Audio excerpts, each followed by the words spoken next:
ఏ దేశపు కింగ్డములను చూసిన ఏమున్నది గర్వకారణం.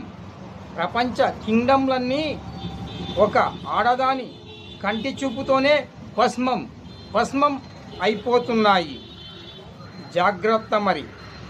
కింగ్డమ్ కాలం నుంచి నేటి ఆన్లైన్ కాలం వరకు ఆడది భస్మం చేసేస్తుంది. మరి నాకు ఐ లవ్ యూ చెప్పింది, నేను ఓకే అన్నాను, పెళ్లి చేసుకుంటానంది. రేపు ఉదయం మ్యారేజ్ ఉంది. 25 లక్షలు బంగారం తీసుకొని జంపు జిలానీ అయిపోయింది. అది ఆడదాని పవర్ అంటే. మీలో కూడా ఇంకా ఎవరికైనా ఐ లవ్ యూ చెప్తే, ఆడది ఐ లవ్ యూ చెప్తే ఆలోచించి నిర్ణయం తీసుకోండి. మరి కింగ్డమ్ అంటే తమాషా కాదు.